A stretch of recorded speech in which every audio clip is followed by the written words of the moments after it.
Salut, c'est Angeline. Bienvenue sur la MP Magistère, la chaîne de la résistance des parents et des grands-parents, la chaîne de l'éducation positive, l'arbre à palabres. Nous continuons à effeuiller les 7 défauts capitaux. Nous allons parler de la paresse. Qu'est-ce que la paresse aujourd'hui? Je ne parlerai pas de paresse au sens de péché originel, appelé ascédie. L'ascédie qui est un vice monastique, cet état d'apathie, de lassitude du moine. Mais je parlerai de la paresse actuelle. La paresse aujourd'hui se décline en oisiveté, somnolence, indolence, fatigue, amertume, ennui, mélancolie et peut finir en dépression. Les paresseux sont des fainéants rétifs au travail. Ils ont un gros poil dans la main. Ce sont des bras cassés. Ils détestent travailler et ne font rien pour se forcer à travailler. Ils vivent avachis dans leur canapé, passent leur journée à procrastiner, à construire des châteaux en Espagne, souvent vautrés dans la saleté, parce que n'arrivant même pas à faire le ménage.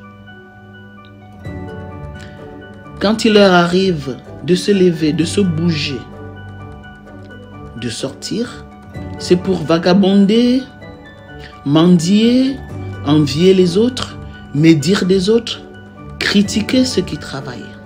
Il y a 2 types de désœuvrés. Quand je parle de désœuvrés, je pense aux femmes et aux hommes. Le premier type, c'est le groupe de ceux qui sont malheureux et vont essayer de se prendre en main, même s'ils n'y réussissent pas toujours. Le deuxième type, désœuvrés, qui sont heureux et assument leur état. Ils n'iront jamais chercher du boulot, passeront leur journée à regarder toutes les séries télé les plus stupides, décideront que leur bureau, c'est les réseaux sociaux, où ils sont à l'affût de tous les potins, ragots, commérages, méchancetés et de tous les congossas. Ils adorent ça. Ils voient des journées défiler, vautrer dans leur paresse imbécile.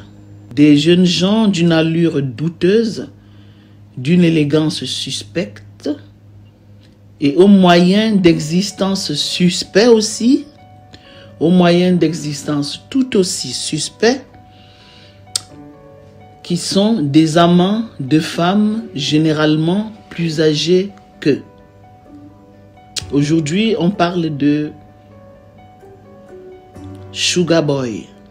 C'est des gigolos, sugar boy, qui sont amoureux des sugar mommy et qui se font entretenir par ces femmes sans honte ni vergogne. Il y a une particularité qu'il faut signaler, c'est qu'aujourd'hui aussi, on a des gigolos qui ils ont parfois le même âge, mais ne travaillent pas plus. On va aussi parler des gigolettes, des femmes gigolos, qui vivent exactement de la même manière. Il y a un triste phénomène qui prend de l'ampleur, celui des sugar daddy, des papas gâteaux, qui sortent le grand jeu, et les jeunes filles qui ne jurent que de se faire entretenir. On remarque qu'il y a des sites de rencontres qui commencent à se spécialiser et à se multiplier pour assouvir les désirs charnels des vieux qui veulent des jeunes filles. encore appelé Sugar Baby. La paresse est un drame, voire même une tragédie pour les parents, les familles désespérées de voir leurs rejetons dégénérer, sombrer dans les abîmes de l'inactivité. Heureusement que l'adolescence passée, beaucoup de ces jeunes gens et de ces jeunes filles se prennent en main et bossent dur. Quel remède pour guérir de la paresse? Il y a un seul et unique remède, le travail. Le travail permet de produire ce qui est nécessaire à la satisfaction des besoins primaires ou vitaux, tels que respirer, boire, manger, éliminer, se protéger du froid et de la chaleur, être en sécurité, dormir dans une maison, un appartement, et des besoins secondaires et des désirs, tels que faire du sport, s'acheter un téléphone, une glace quand il fait chaud, bref, les envies qui sont tout aussi importantes, car donnent du goût à la vie. Donc, remède à la paresse, le travail. Voltaire dit, le travail éloigne de nous 3 grands mots, l'ennui, le vice et le besoin. Les vices sont des mauvais penchants, défauts graves que reprouve la morale sociale. En nous efforçant de travailler, nous nous guérissons par ricochet de beaucoup d'autres défauts, le vagabondage, la mendicité, la prostitution, la médisance, le congossa, l'ennui, l'envie, la jalousie.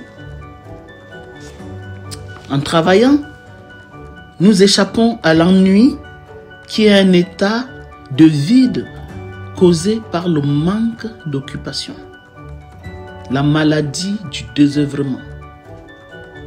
Et quand on s'ennuie, forcément, on s'occupe des autres. On cherche à faire du mal aux autres. En travaillant, nous comblons nos besoins et nous nous prémunissons de l'état de manque dans lequel se trouve un être vivant lorsqu'il est privé des choses essentielles à sa survie et à sa vie. Et si nous comblons nos manques, nous n'avons pas besoin de chercher une sugar mommy ou un sugar daddy.